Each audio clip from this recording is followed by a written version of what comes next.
विनीता मिश्रा आप सभी दर्शकों का जिले के number 1 channel city news Muzaffarpur में स्वागत करती हूं। खबरों की ओर बढ़ने से पहले आइए एक नजर डालें आज की सुर्खियों पे। मीनापुर थाना क्षेत्र के नन्ना गांव में एक घर में गैस सिलेंडर फटने से 3 बच्चे की हुई मौत।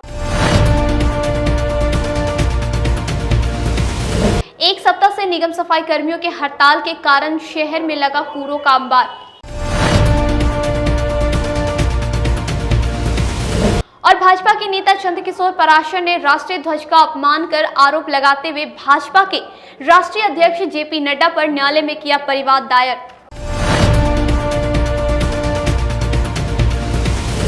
तो ये थी आज की सुर्खियां, अब खबर विस्तार से। मीनापुर थाना क्षेत्र के नंदना गांव में गैस सिलेंडर फटने से 3 बच्चे की मौत हो गई।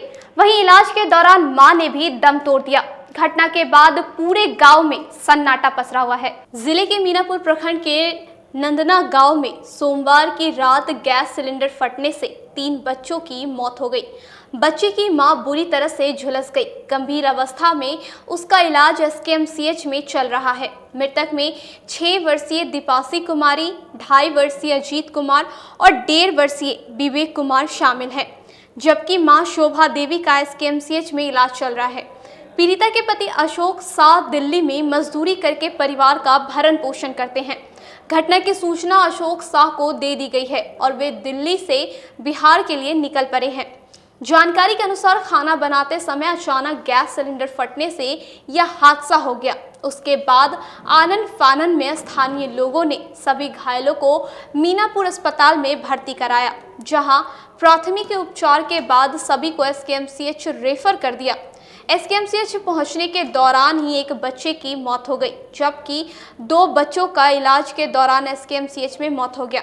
घटना के संबंध में स्थानीय ग्रामीणों ने बताया कि अचानक फटने की आवाज सुनाई दी, जिसके बाद स्थानीय लोग इकट्ठा हो गए और आनन फानन में अस्पताल में भर्ती करवाया, जहां तीनों बच्चों की मौत हो गई, जबकि एक महिला का इलाज चल रहा है। सर बहुत बड़ी घटना हो गई। हमने पूछा क्या हुआ, तो ऐसे ऐसे अशोक शाह की मतलब पत्नी 3 बच्चे के साथ घर में जल गई।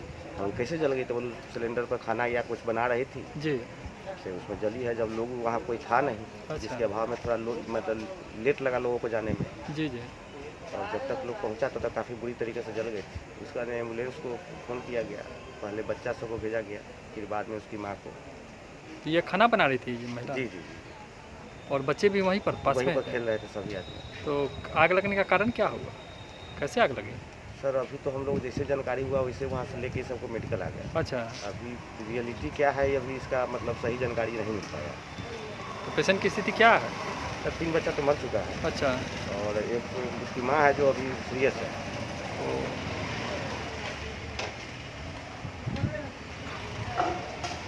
बच्चे की उम्र क्या रही होगी? सर एक बच्चे का नाम विवेक है, जिसका उम्र 1.5 से 2 साल। अच्छा। और एक बच्चे का नाम आदित्य है, जो लगभग 4 साल के करीब में। एक बेटी है दीपांजलि जी जी, लगभग 5 से 6 साल के आसपास। अच्छा। और महिला की स्थिति कैसी है? दयनीय है। उनकी भी स्थिति? जी जी जी दयनीय। क्या यहाँ क्या बताया जा रहा है कि स्थिति में सुधार मैंने कैसे? नहीं अभी तो ले गए अंदर, अब देखिए उनका क्या होता है। अब शिफ्ट कर लिया है, जो होगा ट्रीटमेंट यहाँ पर करेगा। उम्मीद कम लग रहा है देखने के बाद, अब उसका पूरा बॉडी जल चुका है। कितना परसेंट तो? हमारे हिसाब से तो जिस प्रकार से देखें सर, हमको लग रहा था कि 70% जल चुका है। 70% से? जी जी। और इनके हस्बैंड कहाँ रहते हैं? महिला दिल्ली में। क्या करते हैं वहाँ? फैक्ट्री वगैरह में काम करता है बेचारा। और घर पे और कोई नहीं थे? नहीं थे सर उस समय में। उस वक्त मतलब घर में एक सास है जी, इसके अलावा कोई घर में था नहीं। जी जी। सास भी बाहर गई हुई थी, शायद बकरी लाने की कहा। एक सप्ताह से निगम कर्मचारियों के हड़ताल करने पर पूरे शहर में कूड़े के अंबार से आम लोगों का जीना मुहाल हो गया है। देखिए ये रिपोर्ट। निगम के सफाई कर्मियों की हड़ताल की वजह से शहर से कूड़ा कचरा का उठाव बंद हो गया है। गली मोहल्ले में लगे कूड़े की अंबार की वजह से लोगों में महामारी फैलने की आशंका सताने लगी है। विभिन्न वार्डों के लोगों ने सफाई कर्मियों की हड़ताल को सहानुभूतिपूर्वक विचार कर समाप्त करने का अनुरोध कर रहे हैं। वहीं मंगलवार को भी नगर निगम के सफाई कर्मियों, संविदा कर्मियों समेत अन्य कर्मियों ने निगम कार्यालय के मुख्य द्वार पर धरना दिया। नगर निगम के कार्य पर भी हड़ताल के कारण व्यापक असर पड़ने लगा है। वहीं निगम कर्मियों द्वारा टिपर का कचरा शहर से विभिन्न चौक चौराहों पर जबरदस्ती डाल दिया गया, जिसे लेकर नगर आयुक्त विवेक रंजन मैत्रेय ने बताया कि चौराहों पर निगम कर्मियों द्वारा जो कचरा डाला गया है उसको लेकर निगम कड़ी कार्रवाई करेगा। निर्देश दिया गया है जो हमारे वाहन के प्रभारी हैं कि अभी तुरंत एक हाइवा खोलेंगे, जो भी इस तरह कचरा खींचा गया है उसको तुरंत हटवाएंगे, रास्ते से हटवाएंगे। और जो भी क्या कहते हैं हड़ताल करना उनका शांतिपूर्वक विरोध करना, दर्ज कराना उनका अधिकार है, परंतु इस तरह का उपद्रवी घटनाएं करेंगे तो उन पर कठोर कार्रवाई होगी और क्या कहते हैं सभी पर नामजद FIR। एमटीडीएम कॉलेज में छात्राओं द्वारा डेवलपमेंट फीस के विरोध में जमकर प्रदर्शन किया। इस दौरान गार्ड ने छात्राओं से धक्का मुक्की की। मंगलवार को एमटीडीएम कॉलेज में अखिल भारतीय विद्यार्थी परिषद की छात्राओं के द्वारा डेवलपमेंट फीस के विरोध में विरोध प्रदर्शन किया, लेकिन विरोध प्रदर्शन के दौरान गार्ड की दबंगई के कारण छात्राएं और आक्रोशित हो गई। इस दौरान भारी हंगामा हुआ। छात्राओं के साथ गार्ड ने बदतमीजी करते हुए धक्का मुक्की किया। इस दौरान उन्हें हल्की चोट भी लगी। छात्राओं ने हंगामा करते हुए कॉलेज की प्राचार्य के कार्यालय को भी ताला लगाकर बंद कर दिया। इस दौरान कॉलेज प्रशासन के खिलाफ जमकर नारेबाजी की। आनन फानन में कॉलेज प्रशासन के द्वारा मौके पर मिठनपुरा थाने की पुलिस को बुलाया गया, जिसके बाद मामला शांत हुआ। दरअसल अखिल भारतीय विद्यार्थी परिषद की छात्राओं का कहना है कि सरकार ने कई साल पहले निर्णय लिया था कि किसी प्रकार की कोई फी नहीं ली जाएगी, तो ऐसे में डेवलपमेंट के नाम पर क्यों पैसा वसूला किया जा रहा है? यह अवैध उगाही है। इसको लेकर हमने बातचीत भी की, लेकिन इससे कुछ हुआ नहीं, इसीलिए आज प्रदर्शन करना पड़ रहा है। इस दौरान हमारे साथ बदतमीजी की और हमें चोट भी लगी है। छात्राओं के लिए नीतीश सरकार ने 2014 में जब ये रूल निकाला था कि छात्राओं को फ्री शिक्षा मिलेगी, 1 रुपया 98 तक उनसे नहीं लिया जाएगा किसी भी कारण से, जब वो कॉलेज डेवलपमेंट का हो या फिर किसी भी चीज़ का हो, कॉलेज डेवलपमेंट का पैसा सरकार देगी उन लोगों को। लेकिन फिर भी छात्राओं से पैसा क्यों लिया जा रहा है 2000-3000 तक? हम इसी बात को लेकर के कल प्रिंसिपल से मिले, वीसी तक को फोन किए। वीसी जब प्रिंसिपल मैडम को कॉल बैक किया तो प्रिंसिपल मैडम बोलती है कि हमारे कॉलेज में कोई पैसा नहीं लिया जा रहा है। जब पैसा नहीं लिया जा रहा है तो यहाँ चालान किस चीज़ का कट रहा है? सही बात है। बदसलूकी भी किया गया छात्रों के साथ। हाँ, बदसलूकी किया गया है। अभी हम लोग के पैरों में चोट लगा है, हाथ में चोट लगा है। गार्ड अंकल जो है वो हम लोग के साथ बदसलूकी किए हैं। हटाने की मांग करोगे? और ये जो पैसा लिया जा रहा है छात्राओं से, अवैध वसूली जो हो रही है वो हटाया जाए। बस हम लोगों का यही मांग है। हम लोग प्रिंसिपल के जो ऑफिस का ताला बंद किया है वो भी खोल देंगे और विरोध प्रदर्शन भी हम रोक देंगे। गार्ड को लेकर क्या दिक्कत? गार्ड को लेकर के देखिए, गार्ड का सबसे गंदा आदत है, वो गार्ड ही नहीं सिर्फ यहाँ के जो स्टाफ्स हैं वो भी छात्राएं जब आती हैं तो उन लोगों से सही से बात नहीं किया जाता, अवैध ढंग से मतलब अभद्र तरीके से बात किया जाता है। कम से कम छात्राएं आती है कुछ काम को लेकर के तो उनसे ठीक से बात किया जाए, वो भी नहीं। उन लोगों से एकदम अभद्र टाइप बात किया जाता है कि हटो चलो, मतलब इस तरीके से। वहीं पूरे मामले को लेकर प्राचार्य का कहना है कि छात्राओं को भ्रमित किया गया है। ऐसी कोई बात नहीं है। डेवलपमेंट फी के नाम पर सभी कॉलेज पैसा ले रहा है और यह उन्हीं के विकास के लिए है, लेकिन छात्राओं को असामाजिक तत्वों ने भड़का दिया है। हम उन्हें समझाने का प्रयास कर रहे हैं। जब सरकार में, हालांकि सरकार ने ये व्यवस्था की थी कि कॉलेज नहीं लगा, ये पैसा भी नहीं, सही बात है। तो सरकार के गाइडलाइन के अनुसार से इस कॉलेज ने, जब मैं 2019 दिसंबर में आई थी, उससे पहले 2 साल से इन लोग से कोई पैसा नहीं लिया जा रहा था कि सरकार ने बोला कि आप पैसा नहीं लीजिए, हम पैसा भेजेंगे। उसके इंतजार में यहाँ कॉलेज ने 2 साल पैसा नहीं लिया, एक भी पैसा इनसे नहीं लिया। जब 2 साल गुजर गए और इस पर कोई सरकार की ओर से हमें कोई नहीं मदद मिली और कॉलेज की व्यवस्था, छात्राओं के हित में जो व्यवस्था थी सब चरमरा रही थी और बहुत तरह के मुसीबतें आ रही थी, तो हम लोगों ने एक मिनिमम चार्जेस अलग अलग, ये एक कोई मुद्दे पे नहीं है, तो बहुत किसी में 50 रुपया, किसी में 100, किसी में 75, ऐसे करके मात्र 245 रुपया इनसे लिया गया, जिसका चालान इनके पास है। तो इनसे पूछा भी गया कि क्या इसके अलावा आपसे 50 या 100 रुपया नाजायज़ कोई पैसा लिया जाता है? तो इन्होंने कहा कि नहीं, पैसा इसके अलावा नहीं लिया जाता है।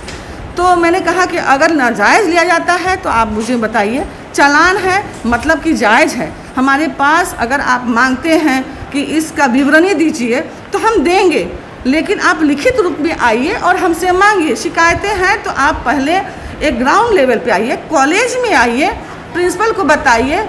मौखिक भी बता सकती है, लिखित भी बता सकती है, आप पर है। मगर इन्होंने क्या किया, जिस किसी के भी बहकावे में ये आ गए। मुझे बहुत खेद के साथ कहना पड़ता है कि ये एबीपी के जो यहाँ पर चार्ज आरोप लगा रही है, डेवलपमेंट चार्ज के नाम पर आप लोग पैसा ले रहा है। जैसे कि नहीं 3,000 नहीं है ये, नहीं नहीं नहीं नहीं,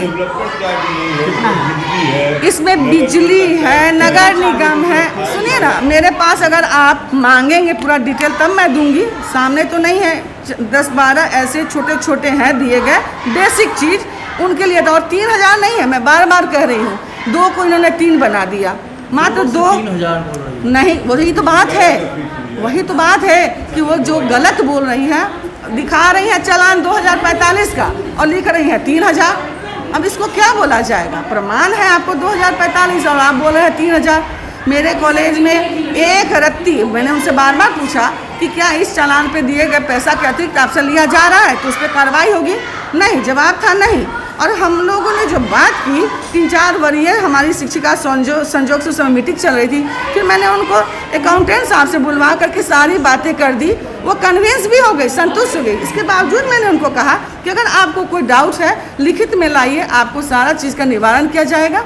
और सरकार ने अगर नहीं कहा है तो, और हमारा कॉलेज कोई अलग से नहीं ले रहा है, सारे कॉलेज ले रहा है। और 2 साल हमने इंतजार किया, आगे अगर सरकार पैसा दे देती है तो हम लोगों को क्या जरूरत है पैसा लेने का? वो तो किसी के पर्सनल फंड में नहीं जाता है। महिला कॉलेज में पुरुष गार्ड के द्वारा एक मिनट सुनिए, धक्का मुक्की नहीं, महिला में मेरी बात सुनिए। हमारे यहाँ लड़कियाँ छात्राएं हैं, मगर आप देख रहे हैं कि ये जो छात्राएं हैं किस तरह से उग्र हो रही हैं। क्या इनको कोई महिला इनको रोक सकेगी? नहीं। तो कभी कभी, और हमारे यहाँ सिर्फ छात्राएं ही नहीं हैं, बाहरी बहुत सारे आते हैं गार्जियन मिलने के लिए, तो उनके लिए दरबान जो ये सिक्योरिटी है, कोई मेरा पर्सनल एक एजेंसी के थ्रू से लिया हुआ है, तो हमने दरबान एक दिया हुआ है हमारे कॉलेज के सेफ्टी के लिए। ये दिन के लिए दरबान है, रात के लिए दरबान है, क्योंकि हमारे कॉलेज में बहुत सारे ऐसे इक्विपमेंट्स हैं, बहुत सारी व्यवस्थाएं हैं। जिसको गर्ल्स हॉस्टल है, तो क्या हम सुरक्षा के लिए एक पुरुष को रखना गलत बात है? एमएसकेवी कॉलेज परिसर में हिंदी दिवस के अवसर पर बौद्धिक प्रतियोगिता का आयोजन किया गया। हिंदी दिवस के अवसर पर मंगलवार को महिला शिल्प कला भवन महाविद्यालय परिसर में बौद्धिक प्रतियोगिता का आयोजन किया गया। इसमें शिक्षकों के साथ साथ छात्राओं ने हिंदी भाषा पर अपने विचार व्यक्त किए। मुख्य अतिथि प्राचार्य डॉक्टर नलिनी विमोचन ने कहा कि हिंदी वैज्ञानिक परिष्कृत भाषा है। यह प्रतियोगिता छात्राओं के विकास में सहायक बनेगी। प्रोफेसर डॉक्टर राधा सिन्हा ने हिंदी को राष्ट्रभाषा के साथ साथ अंतर्राष्ट्रीय भाषा बनाने के लिए समाज के प्रबुद्ध वर्ग से आह्वान किया। कार्यक्रम संचालिका हेमा कुमारी ने जानकारी दी कि गीत, संगीत, भाषण, वाद विवाद प्रतियोगिता में विजय रहे छात्र छात्राओं को सम्मानित किया जाएगा। हमारे महाविद्यालय में हिंदी दिवस पर कार्यक्रम आयोजित हुआ। हिंदी दिवस साहित्यिक सांस्कृतिक कार्यक्रम, इसमें हमारे महाविद्यालय के प्राचार्य डॉक्टर नलिनी विमोचन सर अध्यक्ष की भूमिका में रहे। उन्होंने बहुत ही सुंदर शब्दों में हिंदी भाषा की महत्ता, वर्तमान परिप्रेक्ष्य में इसकी उपयोगिता, जीवन में उसका उपयोग और उसकी समृद्धि, इस पर विचार रखा। इसके साथ ही डॉक्टर कुमारी अनुपम गुप्ता गृह विज्ञान विभाग से उन्होंने कविता पाठ किया। हमारे विभागीय सदस्य हमारी डॉक्टर शिखा मैम, उन्होंने धन्यवाद ज्ञापन की प्रक्रिया पूरी की और महाविद्यालय के सभी शिक्षक और शिक्षकेतर कर्मचारियों ने इस कार्यक्रम में अपनी सहभागिता प्रदान की। छात्राओं की भूमिका भी अविस्मरणीय रही। उन्होंने कविता पाठ, कहानी और भाषण, वाद विवाद संवाद प्रतियोगिता के द्वारा इस कार्यक्रम को सुशोभित किया और मंच संचालन की भूमिका में मैं डॉक्टर हेमा कुमारी रही। विभागाध्यक्ष के नाते मैंने इस कार्यक्रम का संचालन किया और हिंदी दिवस पर आज के परिप्रेक्ष्य में वर्तमान हिंदी की दशा और दिशा पर प्रकाश डालते हुए जीवन में राष्ट्र की उन्नति के लिए इसकी आवश्यकता इस पर प्रकाश डाला। समाहरणालय परिसर में जिलाधिकारी प्रणव कुमार ने जिला स्तरीय पोषण परामर्श केंद्र का शुभारंभ किया। राष्ट्रीय पोषण मिशन के अंतर्गत मंगलवार को जिला स्तरीय पोषण परामर्श केंद्र का जिलाधिकारी प्रणव कुमार ने रिबन काटकर और दीप प्रज्वलित कर विधिवत शुभारंभ किया। आंगनबाड़ी सेविकाओं और सहायिकाओं ने जिलाधिकारी को पोषण परामर्श केंद्र पर दी जाने वाली जानकारी के संदर्भ में बताया। वहीं जिलाधिकारी ने बताया कि सितंबर माह को पोषण माह के तौर पर मनाया जाता है, जिसके तहत यह पोषण परामर्श केंद्र का शुभारंभ किया गया है। परामर्श केंद्र पर खासकर गर्भवती महिलाओं को पोषक तत्व को आहार में शामिल करने को लेकर सलाह दिया जाएगा, जिसे लेकर उसका स्वास्थ्य अच्छा रहे। सोमवार की देर रात सरैया थाना क्षेत्र के बसेठा चौक स्थित मोबाइल दुकान को निशाना बनाते हुए लाखों की चोरी की घटना को अंजाम दिया। जिले में चोरों का उत्पात थमने का नाम नहीं ले रहा है। हर दिन कहीं न कहीं चोरी की घटना हो रही है। देर रात भी चोरों ने सरैया थाना क्षेत्र के बसेठा चौक स्थित आभूषण और मोबाइल दुकान को निशाना बनाया। दोनों दुकान से जेवरात और मोबाइल समेत 10 लाख से अधिक की संपत्ति चोरी कर ली गई। घटना के समय स्थानीय लोगों ने चोरों को चोरी करते देख लिया। फौरन पुलिस को सूचना दे दी। सरैया थाना की पुलिस मौके पर पहुंची, लेकिन वाहन में ही बैठी रह गई। लोगों का कहना है कि चोर सिर पर गठरी में सामान रखकर भाग निकले। तब पुलिस अधिकारी वाहन से नीचे उतरे और पीछा किया, लेकिन तब तक सभी चोर भाग निकले थे। आभूषण दुकानदार सुजीत कुमार ने बताया कि सूचना मिलने पर वे लोग भी दुकान पर पहुंचे। देखा कि शटर का लॉक तोड़कर चोर भीतर घुसे थे, फिर तिजोरी तोड़कर जेवरात चोरी कर लिया। घटना में किसी स्थानीय शातिर की संलिप्तता सामने आ रही है। चोरों ने आभूषण दुकान के ठीक सटे मोबाइल दुकान का भी ताला तोड़कर लाखों का मोबाइल और एक्सेसरीज चोरी कर लिया। स्थानीय लोगों ने बताया कि 1 दर्जन की संख्या में सभी शातिर चोर करने पहुंचे थे। तभी आहट सुनकर स्थानीय कुछ दुकानदार और लोगों की नींद खुल गई। चर्चा है कि चोरों के पास हथियार भी था, इसी कारण लोगों ने विरोध नहीं किया। शासन के सामने 3 को 4 को चोर है से दुकान के सामने से भाग गया है, माथा पर सामान सब लेके।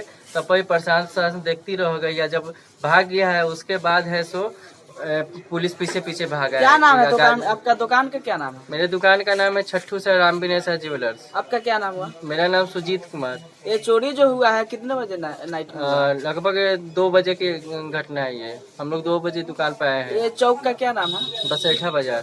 बसेठा बाजार। तो क्या बोल रहे थे प्रशासन के बारे में? प्रशासन को हम बुलाए हैं, फोन किए हैं। प्रशासन एक टाइम पर आई है, लेकिन प्रशासन है सो दुकान के आगे गाड़ी लगा के और प्रशासन के सामने से 3-4 चोर जो है भागा है। मेरे दुकान से सामान तिजोरी तोड़ के सामान सब ले जाकर हाँ। फिर भी प्रशासन है सो गाड़ी में देर से उतरी है और उसके बाद में देर से है सो उसका पीछा की है। कितने बजे का टाइम है? आगे जाके कितने बजे? नाइट में कितने बजे? लगभग 2 बजे की बात है। 2 बजे आए हैं, 1 बजे ना। ये घटना है लगभग डेढ़ घंटा पहले की। अब रुकते एक छोटे से ब्रेक के लिए, कहीं मत जाइएगा। देखते रहिए सिटी न्यूज मुजफ्फरपुर।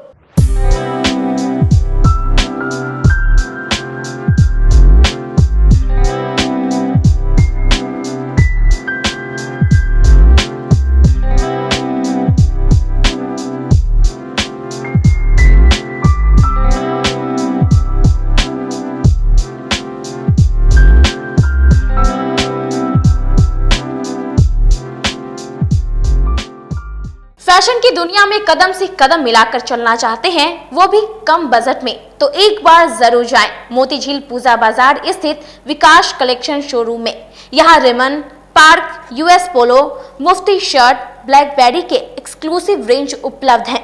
इसके अलावा सियाराम के कोट पैंट, ब्लेजर और शेरवानी भी उपलब्ध है। सभी ब्रांड में 1 पीस के खरीद पर 20% तथा 2 पीस के खरीद पर 30% की विशेष छूट दी गई है। तो हमारे यहाँ एक बार अवश्य पधारें। हमारा पता है विकास कलेक्शन, बीवी कॉलेज स्कूल के अपोजिट पूजा बाजार, मोतीझील। हमारा संपर्क नंबर है 9835104722।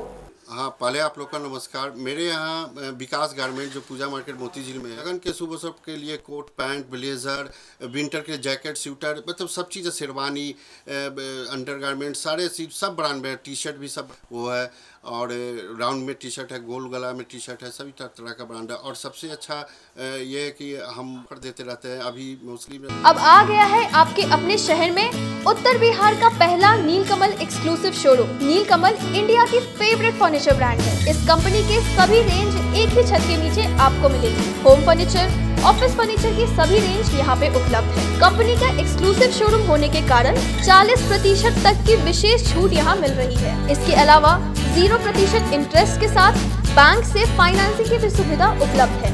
तो देर मत कीजिए, एक बार हमारे यहाँ अवश्य पधारें। हमारा पता है Mithanpura, Narayanpur road, opposite to Vaishali management college, और हमारा कॉन्टैक्ट नंबर है 9334900888 और 7004320380। नॉर्थ बिहार का पहला एक्सक्लूसिव शोरूम मुजफ्फरपुर में यूए एसोसिएट के सौजन्य से नीलकमल का एक्सक्लूसिव शोरूम खुला है। और आप लोगों से यही भी निवेदन है कि एक बार इस शोरूम में आइए और इसके विस्तृत रेंज को देखिए, जो कि एक अच्छे रेंज के साथ एक अच्छी कीमत के साथ आपको मिलेगा। तो एक बार हम लोगों को आप सेवा करने का मौका दें। ब्रेक के बाद एक बार फिर आप सभी तमाम दर्शकों का जिले के number 1 channel city news Muzaffarpur में स्वागत है। आइए बढ़ते हैं अगली खबरों की ओर। भाजपा नेता चंद्रकिशोर पराशर ने भाजपा के राष्ट्रीय अध्यक्ष जेपी नड्डा के खिलाफ राष्ट्रीय ध्वज का अपमान का आरोप लगाते हुए मुजफ्फरपुर न्यायालय में परिवाद दर्ज कराया। मुख्य न्यायिक दंडाधिकारी के न्यायालय में मंगलवार को भाजपा नेता आचार्य चंद्रकिशोर पराशर ने भाजपा के राष्ट्रीय अध्यक्ष जेपी नड्डा पर परिवाद दायर कराया है। भाजपा नेता आचार्य चंद्रकिशोर पराशर ने आरोप लगाया कि उत्तर प्रदेश के पूर्व मुख्यमंत्री और राजस्थान के राज्यपाल कल्याण सिंह के निधन के उपरांत राजकीय सम्मान के दौरान उत्तर प्रदेश विधानसभा भवन में उनके शव को राष्ट्रीय झंडे में लपेटा गया था। तिरंगा झंडा का अपमान करने के नियत से जेपी नड्डा के द्वारा राष्ट्रीय झंडा तिरंगा पर अपनी पार्टी भारतीय जनता पार्टी का कमल निशान वाला दल का झंडा डाल दिए जाने को लेकर काफी मर्माहत हुई है। जैसी की परंपरा है, उनको तिरंगे झंडे में सबको लपेटा गया था, परंतु जेपी नड्डा जैसे ही वहां पहुंचे, उन्होंने भारतीय जनता पार्टी के कमल निशान के झंडे से तिरंगा को ढक दिया। इससे इस तिरंगे को का अपमान हुआ है। उन्होंने जानबूझकर तिरंगे का अपमान किया। इससे देश के करोड़ों देशवासियों को, देशभक्तों को ठेस पहुंची है। तनाव पैदा करना उनका इंटेंशन और देश के राष्ट्रध्वज को अपमानित करना, ये उनके चरित्र को बताता है। वहीं आचार्य चंद्रकिशोर पराशर के अधिवक्ता कमलेश कुमार ने बताया कि आईपीसी की धारा 153B के तहत परिवाद दर्ज कराया गया है, जिसे मुख्य न्यायिक दंडाधिकारी ने स्वीकार करते हुए सुनवाई की अगली तिथि पर रख दिया है। B of the Indian Penal Code के तहत यह मुकदमा दर्ज किया गया है। यदि मामला सिद्ध होता है तो अधिकतम 7 वर्षों की सजा हो सकती है अभियुक्त को। न्यायालय ने मामला स्वीकार। मुख्य न्यायिक दंडाधिकारी महोदय मुजफ्फरपुर के न्यायालय में ये कोर्ट परिवाद दायर किया गया है। परिवादी के द्वारा कंप्लेंट को, परिवाद पत्र को माननीय मुख्य न्यायिक दंडाधिकारी महोदय के द्वारा स्वीकृत करके सुनवाई के लिए अगली तारीख निर्धारित की गई। कांटी थाना क्षेत्र के वार्ड संख्या 2 में एक घर को निशाना बनाते हुए चोरों ने नकदी सहित लाखों के सामान पर हाथ साफ किया। जिले में चोरों का दहशत जारी है। बीती रात चोरों ने नगर परिषद कांटी वार्ड संख्या 2 स्थित एक घर को निशाना बनाते हुए नकदी सहित कई अन्य सामान पर हाथ साफ किया है। वहीं घर वाले नहीं होने के कारण चोरों ने सभी घरों का ताला काटकर पेटी बक्सा में रखे सभी सोने के आभूषण को चोरी कर ले गए। वहीं चोरों ने अपना कई सामान छोड़कर भाग निकले। स्थानीय लोगों ने बताया कि सुबह सुबह जब सामान बिखरा हुआ देखे, जिसके बाद पूरे गांव में सनसनी फैल गई। स्थानीय लोगों ने कांटी थाना को सूचना दिया, जिसके बाद पुलिस पहुंचकर पूरे मामले की जांचबीन कर रही है। वहीं लोगों ने बताया कि लगभग लाखों रुपए की संपत्ति चोरों ने गायब की है। सुबह में आए हैं, अभी थोड़ा देर पहले आए हैं, 15-20 मिनट हुआ, तो देखे तो पर्दा हटा करके देख रहे हैं तो ताला टूटा हुआ है। तब बाप करते हम हल्ला किए हैं सबको, जो कहे देखिए ना मुन्ना को कहे कि ये मुन्ना हुआ, देखिए ना ताला टूटा हुआ, धनौर के घर में डकैती हो गया। तो वो लोग से जुटा अंदर से टेल रहे हैं और अंदर से लकड़ी लगा दिया है। पीछे में दौड़ते दौड़ते गए तब तक तो पीछे हम गिर गए हैं और आगे गेट पर। सुबह में देखे हैं? हाँ, अभी सुबह में। कितना रुपया का लगभग चोरी उड़ी हुआ है, क्या लगता है? और कितना रखे हुए हैं उसका? और यहाँ पे वो नहीं है घर वाले? नहीं है, घर वाले रहते तो हम क्या करने आते हैं यहाँ पर? हम थोड़ी आते हैं यहाँ पर, तब घर वाला खुद अपने रहता है। छोट बच्चा हुआ है ना, तो बर्बाद नियोजन वाला ऑपरेशन कराने। समाहरणालय सभागार में जिलाधिकारी ने राष्ट्रीय पोषण मिशन को लेकर समन्वय समिति के साथ बैठक की। समाहरणालय स्थित सभागार में मंगलवार को जिलाधिकारी प्रणव कुमार की अध्यक्षता में राष्ट्रीय पोषण मिशन के अंतर्गत जिला समन्वय समिति सह पोषण समिति की बैठक की गई। बैठक में समेकित बाल विकास सेवाएं एवं योजनाओं को लेकर जिलाधिकारी ने जिले में चलाए जा रहे कार्यक्रमों की जानकारी जिला समन्वय समिति के सदस्यों से ली। जिलाधिकारी ने बताया कि जिले में शिशु मातृ मृत्यु दर और कुपोषण की दर में कमी आई है। राष्ट्रीय पोषण मिशन इस दर को और कम करने में जुटा हुआ है। कमी आई है, मातृ मृत्यु दर में कमी आई है, शिशु मृत्यु दर में कमी आई है और बच्चे जो सैम या मैम होते हैं उसमें भी काफ़ी कमी आ रही है और ये लगातार अभियान चलाया जाता रहेगा। लोगों के बीच जागरूकता का प्रसार किया जाता रहेगा और भी इसमें कमी आएगी। समाहरणालय परिसर में सराय मोहल्ले के लोगों ने फिर से बसाने की मांग को लेकर धरना दिया। पक्की सराय चौक स्थित सराय मोहल्ले के लोगों को फिर से बसाने सहित अन्य मांगों के समर्थन में मंगलवार को समाहरणालय स्थित धरना स्थल पर ह्यूमन राइट एक्टिविस्ट फोरम के द्वारा 1 दिवसीय सांकेतिक धरना दिया। वहीं धरना पर बैठे हुए लोगों ने कहा कि मुख्यमंत्री द्वारा कहा गया था कि लोगों को बेघर करने के पहले रहने का इंतजाम किया जाएगा, लेकिन ऐसा हुआ नहीं और पहले ही उन लोगों को बेघर कर दिया, जिससे वे सड़क पर रहने को मजबूर हो गए। आज यह जो धरना दिया जा रहा है इस कोरोना महामारी के काल में, जहां केंद्रीय गृह मंत्रालय का आदेश है कि किसी भी तरह का आंदोलन नहीं होना चाहिए, लेकिन हम मजबूर हैं उसी केंद्र सरकार की उस आह्वान को लेकर जिसमें वो कोरोना में लॉकडाउन करते हैं और लोगों को कहते हैं अपने अपने घरों में रहने के लिए। लेकिन आज बड़ी अफसोस के साथ ये तमाम गरीब जो आज घर से बेघर हो चुके हैं, 50 साल से जहां रह रहे थे, जहां पर इनको जनप्रतिनिधियों ने एक वोट की राजनीति के तहत इनको राशन मुहैया कराया, वृद्धा पेंशन मुहैया कराया, बिजली लगवाया, नल जल योजना का लाभ दिया, लेकिन आज स्थिति दूसरी हो गई है। इन तमाम सरकारी सुविधाओं से युक्त घरों में रहते हुए भी ये आज बेघर हो गए, इनको घर से निकाल दिया गया है। ये किस राजनीति के तहत हो रहा है, इस बात को लेकर के आज हम लोग धरना पर बैठे हैं। हम माननीय मुख्यमंत्री महोदय से यह मांग करते हैं कि आपका वह कौन सा फरमान था, कहाँ गया वो फरमान जिसमें आपने तमाम जिला के जिलाधिकारियों को कहा था कि उजाड़ने से पहले बसाने का इंतजाम करना है। लेकिन आज स्थिति यह हो गई है कि यहाँ बसाने का तो कोई व्यवस्था नहीं है, लेकिन उजाड़ने की ऐसी कवायद चल रही है, ऐसा अभियान चल रहा है, लग रहा है कि जैसे मुजफ्फरपुर से तमाम गरीबों को मिटा देना है। इस अभियान के तहत जिला प्रशासन और निगम प्रशासन काम कर रही है। इसको लेकर आज धरना के माध्यम से हम लोग सांकेतिक धरना दे रहे हैं। विश्व फर्स्ट एड दिवस पर मारवाड़ी युवा मंच द्वारा ऑनलाइन प्रतियोगिता का आयोजन किया गया। मारवाड़ी युवा मंच की सांस्कृतिक शाखा द्वारा मंगलवार को विश्व फर्स्ट एड के दिवस के अवसर पर निःशुल्क ऑनलाइन प्रतियोगिता का आयोजन किया गया।